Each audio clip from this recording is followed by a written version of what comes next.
Masya Allah. Bismillahirrahmanirrahim. Assalamualaikum warahmatullahi wabarakatuh. Bismillah, alhamdulillah, wassalatu wassalamu ala rasulillah Sayyidina Muhammadin ibni Abdillah wa ala alihi wa ashabihi wa man tabi'ahu wa mawala. Ashhadu an la ilaha illallah wahdahu la syarika lah, wa ashhadu anna sayyidina wa nabiyina Muhammadan abduhu wa rasuluhu la nabiyya ba'da. Allahumma salli ala Sayyidina Muhammad wa ala ali Sayyidina Muhammad. Baik ibu-ibu, sahabatul ummahat yang sudah hadir, meskipun tidak terlalu banyak, mudah-mudahan pertemuan kali ini pertemuan yang barokah, membuat ilmu kita, amal kita menjadi lebih berkualitas, dan mudah-mudahan duduk kita adalah duduk yang menjadi wasilah kita bersama dengan sahabat Nabi, bersama dengan Rasulullah. Amin ya rabbal alamin. Sampai pada hari ini yaitu kajian hadis kelima. Hadis ini datang dari Ummul Mukminin, An Ummil Mukminin Ummi Abdillah Aisyah radhiyallahu anha, dari ibunya orang-orang beriman. Jadi Ibu Siti Aisyah ini adalah ibundanya seluruh orang beriman. Siapapun yang merasa beriman kepada Allah, beriman kepada Rasulullah, maka ibu dari orang beriman adalah Siti Aisyah. Makanya ketika Siti Aisyah Rasulullah meninggal, haram menikahi istri-istri Nabi, termasuk Siti Aisyah. Nah, kalau orang menikahi Siti Aisyah kan sama aja menikahi ibundanya sendiri. Sampai di sini paham? Nah, kan ada bacanya itu kan, dari ibunya orang-orang beriman. Siti Aisyah ini dinikahi Nabi umur berapa, Bu? 9. Kemudian ketika Nabi meninggal, Siti Aisyah umur berapa? Ada yang tahu? Siti Aisyah loh. Siti Aisyah umur 9 tahun nikah sama Nabi. Nabi berkumpul dengan Siti Aisyah ketika tahun kedua Hijriah. Rasulullah hijrah ke Madinah sekitar kurang lebih 11 tahun. Berarti 2 tahun Nabi di situ, Nabi berkumpul dengan Siti Aisyah. 11 dikurangi 2 menjadi 9 tahun kurang lebih bersama Siti Aisyah. Maka 9 tahun, 9 tambah 9 berapa? 18. Gampang kan?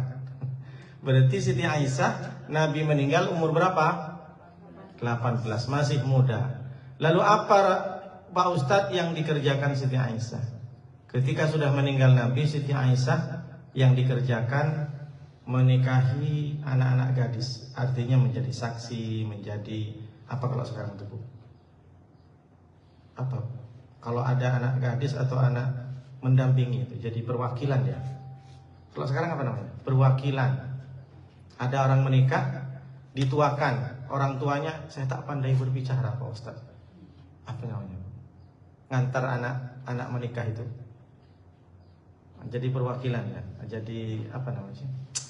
Perwakilan dari mempelai laki-laki, perwakilan dari mempelai perempuan. Kan apa namanya? Wali bukan. Wali apa walid? Walid ada. Wali itu langsung orang tuanya, Bu. Maksudnya yang menyambutkan biasanya pemasrahan, diterima. Ada nggak di Melayu? Ada kan? Nah, jadi sebelum menikah itu kan ada tunangan tuh. Nah, jadi kan, Siti Aisyah pekerjaannya begitu. Lalu kemudian Siti Aisyah ini berpuasa setiap hari sepanjang tahun. Makanya kalau ada janda, mohon maaf, kalau sudah meninggal suaminya, kalau ikut Siti Aisyah puasa terus. Nah, ini bukti bahwa seorang janda itu tidak terpengaruh dengan godaan-godaan laki-laki. Jadi jangan kaget ketika ada seorang janda yang tak menikah, berarti seperti Siti Aisyah. Beda dengan laki-laki kalau ditinggal istrinya kan. Kuburannya belum kering. Iya.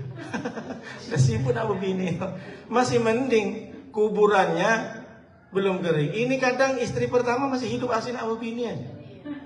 Enggak di sini, di sinetron adanya. Enggak jauh beda, Bu ya. Jadi Siti Aisyah ini, Bu, selain beliau itu juga berpuasa, maka beliau itu juga selalu datang ke tetangga untuk mengajar. Begitu Siti Aisyah. Lalu kemudian Siti Aisyah ini termasuk sahabat Nabi, makanya di sini meriwayat hadis. Siapa sahabat Nabi, Pak Ustadz? Sahabat Nabi itu yang bertemu dengan Nabi, beriman kepada Nabi, meninggal dalam keadaan Islam. Jadi orang yang sempat berjumpa dengan Nabi, kemudian sahabat ini juga berjumpa, beriman kepada Nabi, dan yang ketiga mati dalam keadaan Islam. Ada orang yang bertemu dengan Nabi tapi tidak beriman dan mati pun dalam keadaan kafir. Abu Jahal, Abu Lahab, bukan sahabat Nabi. Jadi kalau ada bilang Siti Aisyah bukan sahabat Nabi, Pak Ustadz, beliau ini istrinya. Iya, istri sekaligus sahabat. Hadisnya ini 1210, Ibu catat. Hadis yang diriwayatkan Siti Aisyah adalah 1210, termasuk tentang masalah kewanitaan, masalah haid, masalah nifas. Siti Aisyah ini pandai dalam hal itu, karena tidak mungkin sahabat perempuan atau istri sahabat itu detail menanyakan tentang masalah darah kepada Nabi. Tak mungkin menanyakan masalah, mohon maaf, mungkin zaman dahulu sudah ada keputihan. 1210 sekitar kurang begitu. Zaman dahulu masalah kewanitaan itu kan krusial. Ada darah nifas, ada darah haid, ada darah wiladah, ada darah istihadah dan lain sebagainya. Mohon maaf kalau sekarang kan ada istilah keputihan. Bagaimana Pak Ustadz hukumnya keputihan itu? Najis atau tidak? Nanti boleh ditanya Ibu.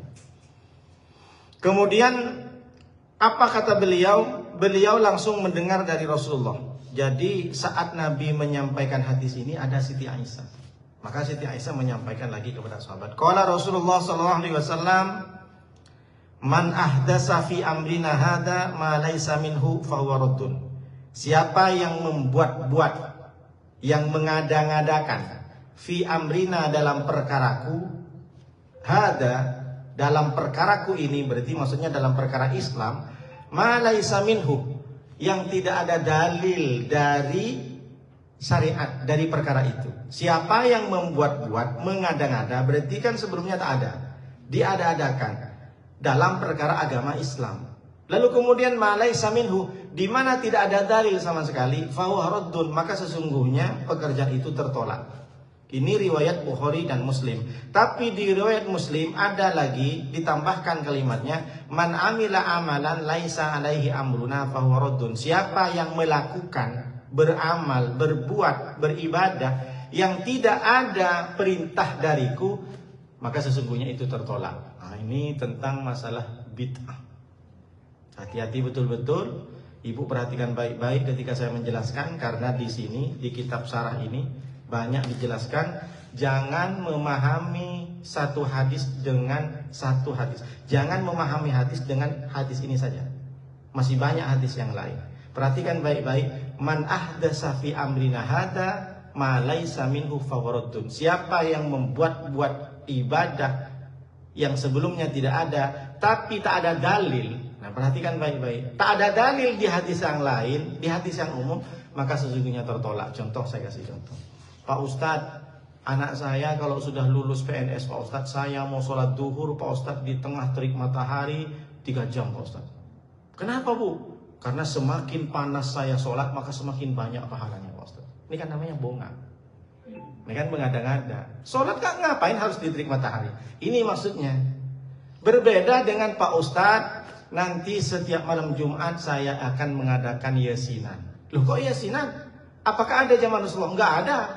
Yasinan malam Jumat gak ada untuk doa arwah, gak ada.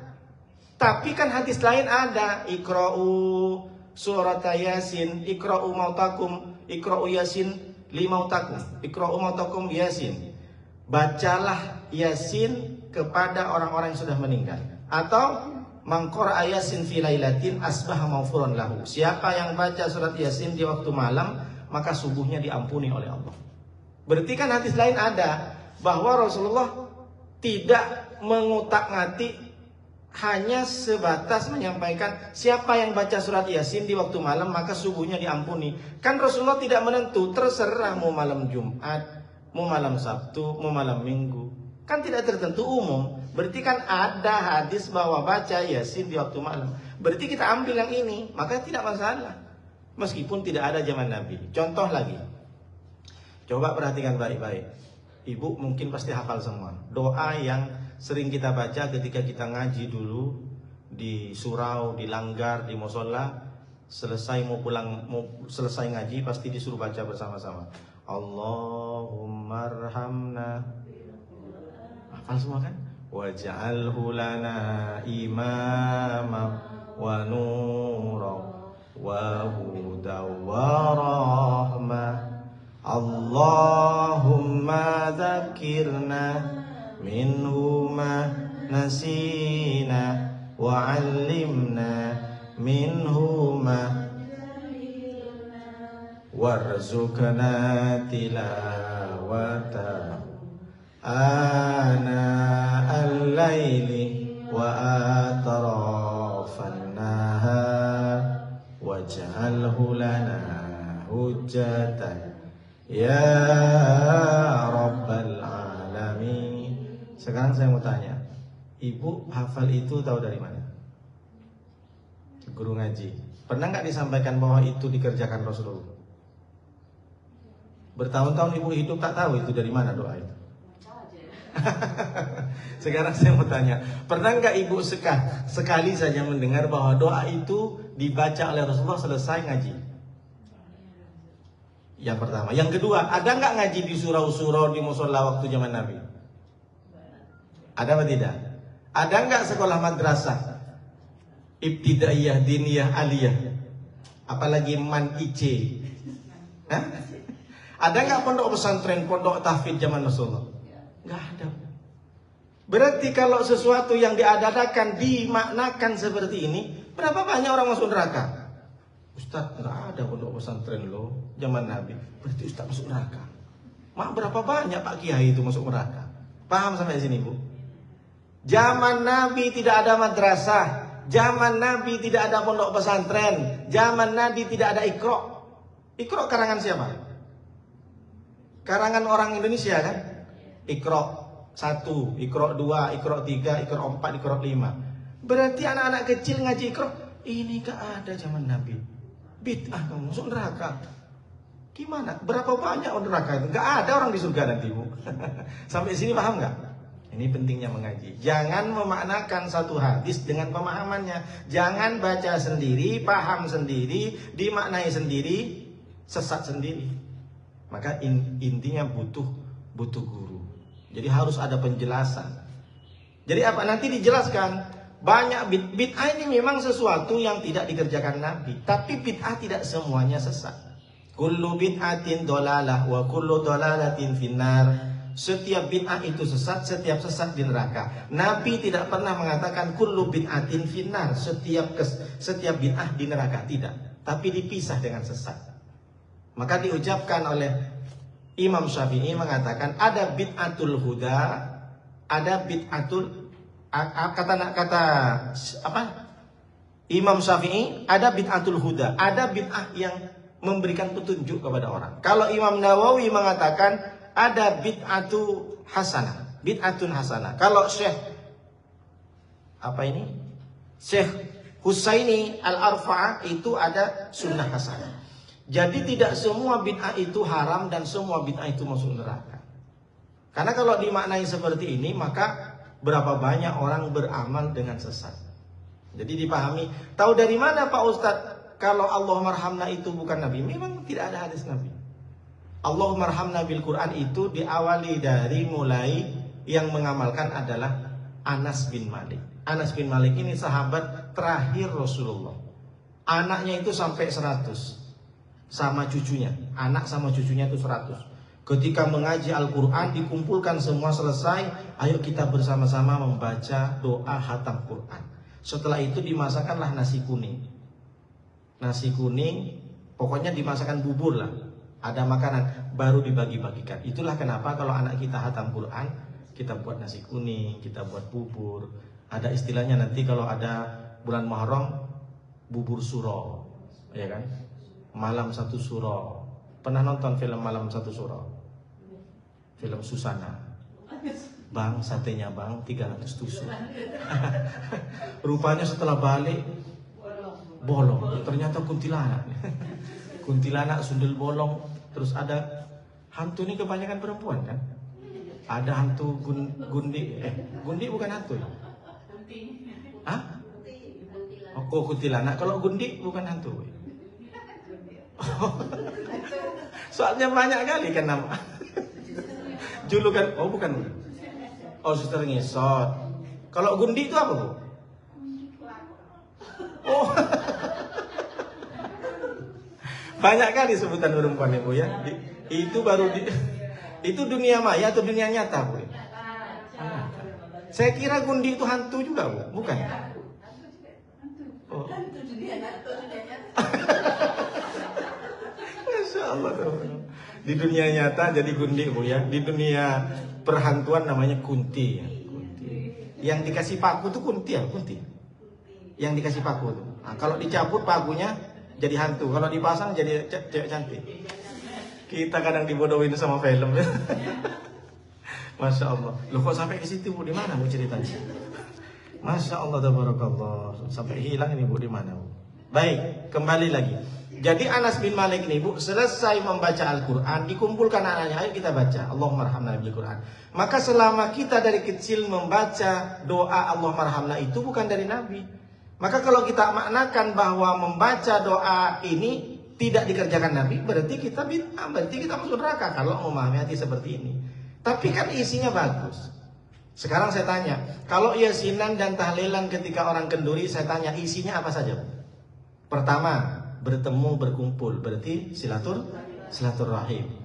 Yang mungkin selama ini tak ketemu, tapi ketika ada tahlilan, yasinan ketemu. Udah lama aku tengok, kukira aku mati. Rupanya aku masih hidup. Karena gotong royong tak ada, sekali yasinan ada. Rupanya karena yasinannya ada prasmanan, hadir pula dia. Yang kedua, selain silaturahmi apa? Baca, berzikir. Ada la ilaha illallah, ada istighfar, ada baca Quran. Bagus apa tidak? Bagus. Yang ketiga, kita menikmati hidangan dari tuan rumah karena tuan rumah bersedekah. Maka itu kan berapa banyak pahala. Maka di situ di dalamnya isinya ternyata bukan joget-joget yasinan. Isinya bukan tiktokan. Isinya bukan karaoke. Betul atau tidak? Bagus apa tidak? Bagus. Maka kita ambil yang umum. Mohon maaf kalau memang ada ibu-ibu yang fanatik dengan itu, saya tidak mau menyalahkan. Tapi kita harus memberikan pencerahan kepada masyarakat. Seperti sholawat, barzanji, apalagi simtud duror dan lain sebagainya. Itu bukan karangan Nabi dan bukan anjuran dari Nabi SAW. Maka hal itu bagaimana Pak Ustadz? Tidak masalah, isinya apa? Memuji Nabi. Hasan bin Sabit saat itu ketika memuji Rasulullah itu senyum. Ya Rasulullah, engkau ini wajahnya seperti matahari, anta syamsun, anta badrun. Engkau ini kalau dibandingkan dengan makhluk lain tidak ada yang sama. Rasulullah senyum. Berarti Rasulullah saat dipuji senang. Nah, isi daripada selawat apa? Anta syamsun, anta badarun, anta nurun fauqa nurin. Apa artinya? Anta nurun, engkau laksana cahaya ya Rasulullah. Fauqa nurin, bahkan di atas cahaya. Kenapa dibilang cahaya? Karena separuh nurnya Allah ada dalam Nabi Muhammad. Kenapa bisa begitu? Nabi Muhammad satu-satunya Nabi yang Isra Mi'raj, bisa sampai ke Sidratil Muntaha. Satu-satunya Nabi yang tidak minta proposal, ya Allah saya ingin bertemu, tidak, tapi diundang oleh Allah. Kalau Nabi Musa, ya Allah saya ingin bertemu, akhirnya karena sudah lama dan banyak meminta Nabi Musa, dikabulkan sama Allah. Oke, silahkan kamu naik ke Gunung Tursina. Gunung Tursina. Itu Gunung Erdogan.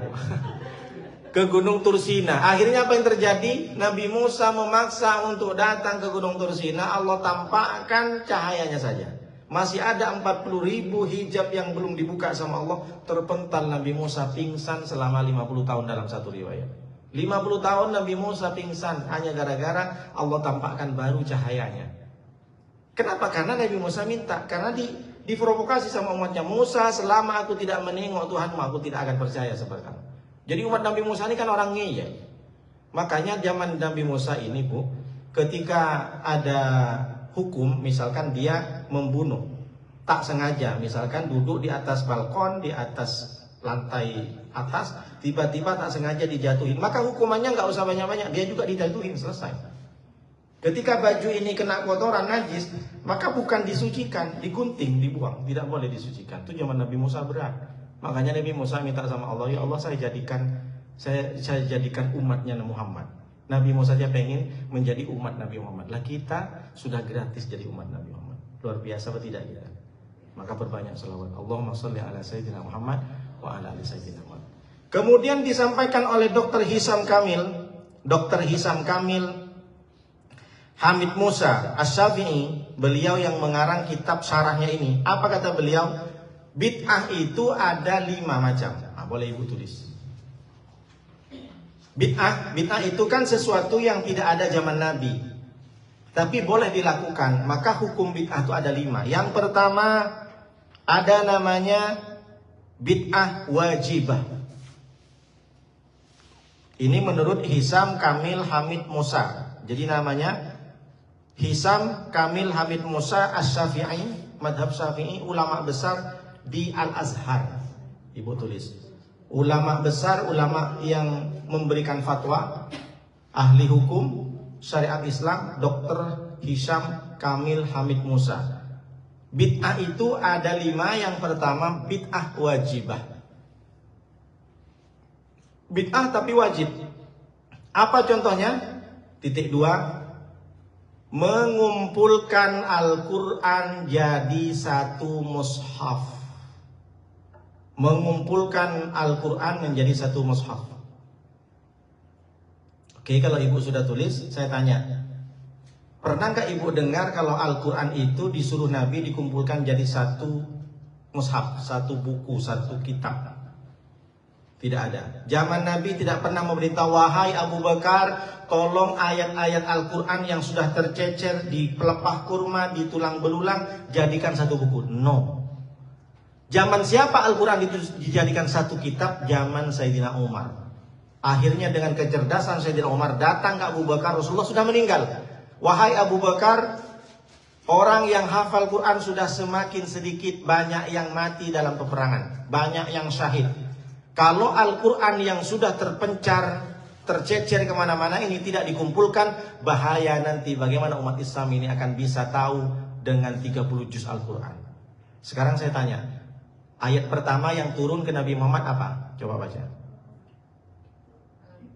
Iqra bismi rabbikal ladzi khalaq, khalaqal insana.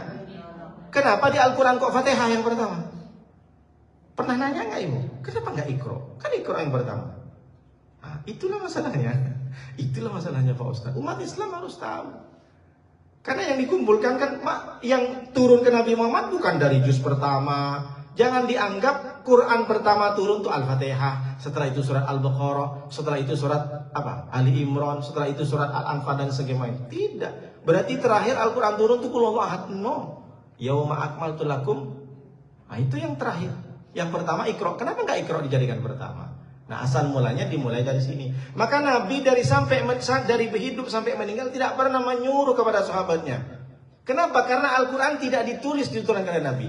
Al-Quran diturunkan ke Nabi Muhammad melalui suara dari malaikat Jibril. Iqra ma ana biqari'in. Baca Muhammad. Ma ana biqari'in. Saya bukan orang yang bisa baca. Saya tak bisa baca. Iqra. Bacalah. Ma ana biqari'in. Ketika di gua mana? Di gua Hira. Pertama ayat turun di gua Hira. Didekap oleh malaikat Jibril sampai tak bisa bernafas Nabi Muhammad. Jadi Nabi Muhammad bercerita kepada Siti Khadijah, ada makhluk besar. Belum kenal Nabi Muhammad bahwa itu adalah malaikat Jibril. Besar, hitam, aku didekap sampai tak bisa nafas. Apa kata dia? Bang, apa katanya bang? Istilahnya begitu. Dia langsung bilang, baca, aku tak bisa baca deh. Cemana lah katanya. Jadi Nabi Muhammad 30 juz Al-Quran itu semuanya lewat listening, lewat pendengaran. Maka ibu kalau pengen mengajarkan kepada anak cepat hafal melalui pendengaran. Ayo dek, sebelum tidur kita baca ayat kursi. Allahu la ilaha. Anak yang sudah hafal Fatihah, suruh tulis Fatihah. Jangankan anak, ibu sekarang suruh tulis alif lam mim coba, tanpa nengok teks, bisa nggak? Hah? Bisa bu? Ibu tulis Qul Huwallahu Ahad tanpa nengok teks, sama nggak dengan Al-Quran tuh? Paling disambung semua, kop lam disambung semua dengan Allah. Paham sampai sini ibu? Bahwa seperti anak orang bahasa Inggris itu. Orang Eropa umur 4 tahun, 5 tahun bisa pula dia pandai bahasa Inggrisnya kan. Padahal suruh nulis gak tahu dia. Maka pendengaran tuh pertama kali untuk menghafal adalah mendengar. Jadi ibu kalau pengen hafal, hidupkan flash disk apa saja, dengarkan. Daripada ibu membaca, hafal lebih susah. Apalagi kita nggak bisa menghafalkan karena tulisan Arab itu berbeda-beda. Kalau orang tak paham dengan pesantren, kan tak bisa nulis. Nulis bismillah aja sampai sekarang orang yang sudah pinter baca Quran, ibu-ibu di rumah karena dia tak pernah madrasah, sekolah madrasah nulis Arab Melayu, itu tak bisa nulis, salah masih. Bismillah memnya gimana ya? Ke atas apa ke bawah memnya ya? Ada alif atau enggak? Dan itu terbukti karena saya ada murid anak TPQ itu. Pandai dia hafal 1 juz, disuruh-suruh Al-Fatihah masih salah, kurang alifnya, lamnya nggak disambung, haknya juga nggak disambung. Sampai sini paham nggak? Nah, ibu coba pulang ke rumah nulis Fatihah tanpa nengok buku, bisa nggak?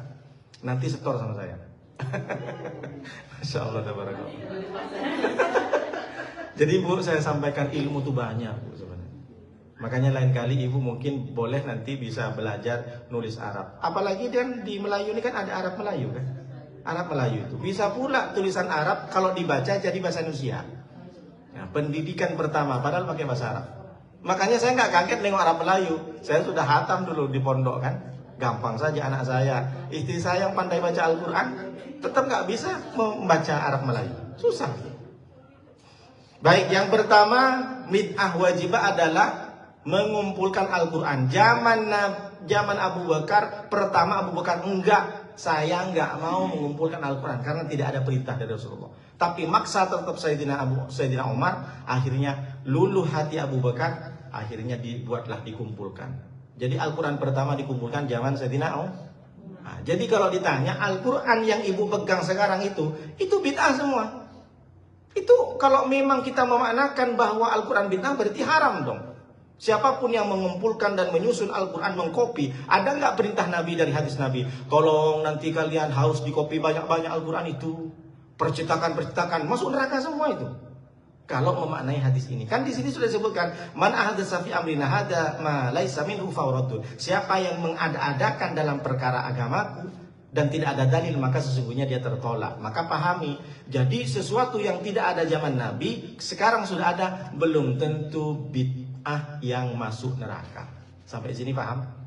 Oke, yang kedua, setelah bid'ah wajibah namanya bid'ah mustahabbah, bid'ah sunnah. Kalau yang pertama tadi wajib, jadi di setiap negara harus dia membuat mushaf Al-Quran. Kan makanya banyak percetakan Kemenak, percetakan ini. Yang kedua adalah bid'ah mustahabbah, bid'ah sunnah. Apa bid'ah sunnah? Binaul madrasah, membangun pondok pesantren. Jadi bangun pondok pesantren, bangun madrasah, bangun pondok tahfidz, itu bid'ah karena tidak ada zaman Nabi. Tapi bid'ahnya namanya bid'ah mustahabbah, bid'ah sunnah. Nah, jadi ibu nih punya oleh-oleh, nanti diskusi sama suami, bang, pernah dengar nggak di zaman Nabi ada pondok pesantren, bang? Nggak ada. Berarti pondok pesantren itu bid'ah, bang ya? Karena kan tidak ada nama Nabi. Coba bagaimana jawaban suami? Mana tahu yang suami yang sering ngaji. Nanti bang tes aja bang, abang kalau kajian subuh di sana tanya aja bang. Apa hukumnya membuat pondok pesantren? Kan tak ada zaman Nabi, bang. Itu kan masalah agama. Tapi ternyata kata Dr. Hisam Kamil Hamid Musa bahwa ini adalah bid'ah sunnah. Yang ketiga, ada bid'ah makruhat, bid'ah makruh. Ibu tahu kalau makruh apa? Makruh itu kalau dikerjakan tidak dapat pahala, kalau ditinggalkan perkara makruh kita dapat pahala, Bu. Kalau dikerjakan tak dapat dosa. Ya, dikerjakan tidak berdosa, ditinggalkan berpahala. Dikerjakan tidak berdosa. Tapi kalau kita tinggalkan berpahala, itu makruh. Sebagian orang mengatakan rokok itu makruh. Ada yang bilang haram. Tergantung tingkat kemudaratannya. Kalau rokok itu betul-betul membuat orang mati, sekarang saya tanya, ada orang mati hanya gara-gara menghisap rokok satu biji, satu batang ada? Nah, ibu-ibu yang suaminya merokok ada kan? Ada. Saya dulu merokok juga, kiai saya sampai sekarang merokok. Sempurna evolution.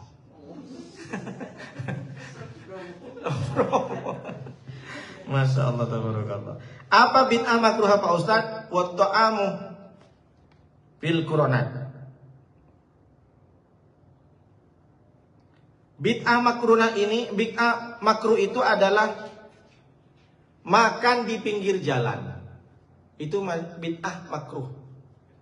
Makan di pinggir jalan. Ada nggak hadis Nabi kalau makan kalian di pinggir jalan? Sekarang banyak nggak makan di pinggir jalan? Banyak, kaki 5 Pak Ustaz, kaki 5, kaki 6, kaki 4, kaki 3. Masya Allah, tabarakallah. Maka coba itu kalau orang kan makan, loh kan makan bukan kata siapa makan bukan ibadah.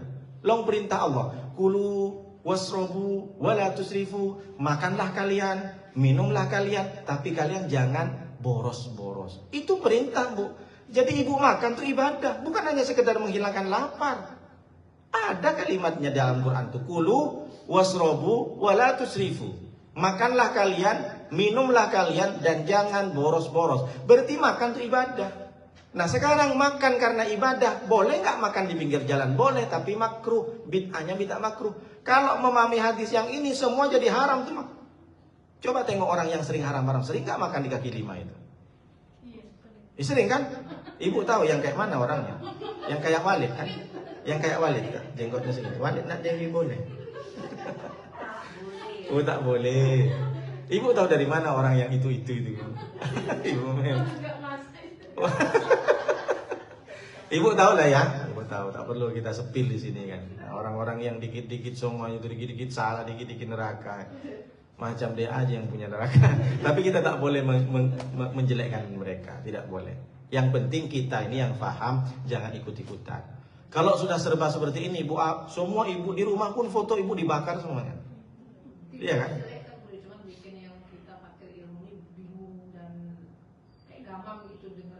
Iya, makanya ibu harus takut mau apa ya, coba selawat yang boleh berselawat cuma hanya dicontoh. Tapi mereka kalau suruh bikin TikTokan nggak ada orang marah-marah kan?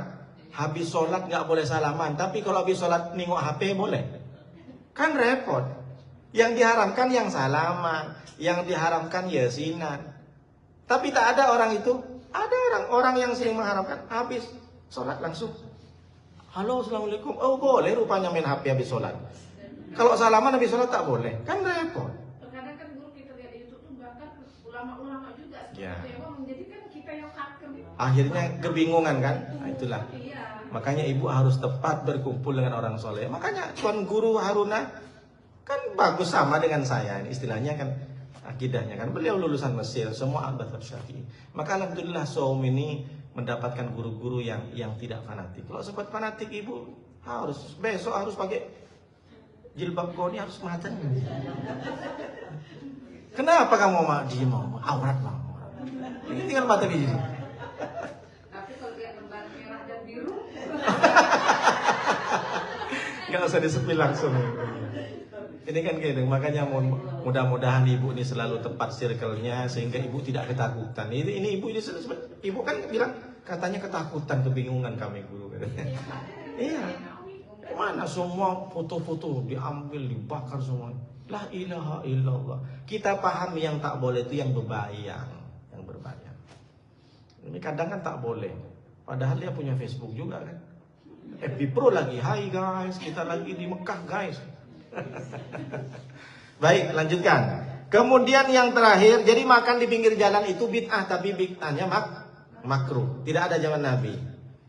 Kemudian yang terakhir, mohon maaf, itu bid'ah haram namanya. Sudahlah bid'ah haram. Apa Pak Ustadz? Menonton film-film yang membuka aurat. Saya tak bisa sebut di sini. Itu karena ulama, ya menonton film yang membuka aurat itu bid'ah haram. Selain itu namanya bid'ah juga, tapi ada level-levelnya. Ada bid'ah wajibah, ada bid'ah mustahabbah, ada bid'ah makruhah, ada bid'ah muharramah, haram. Bid'ah wajib, bid'ah sunnah, bid'ah makruh, lalu yang terakhir adalah bid'ah muharram. Dan yang kelima Bu, mohon maaf, setelah haram baru bid'ah jaizah, bid'ah mubah, boleh. Jadi boleh ini dilakukan tak apa, ditinggalkan tak apa, namanya jaizah. Apa dia Pak Ustadz? Di Mesir itu namanya aklul makrunat, memakan mie goreng yang besar-besar, yang gede-gede. Ibu coba klik di Google mie besar Mesir. Jadi ada mie goreng yang gede-gede seperti ini mie-nya. Macam kue tiaw. Macam kue tiaw. Itu namanya bid'ah jaizah, bid'ah boleh. Tak dosa, ditinggalkan tak dosa juga. Makan seperti tak dosa juga.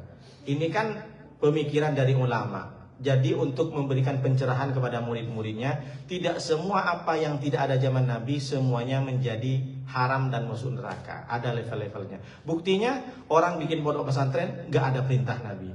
Orang membuat Al-Quran di fotokopi dicetak oleh Kemenak tidak ada zaman Nabi. Padahal itu kan ibadah juga.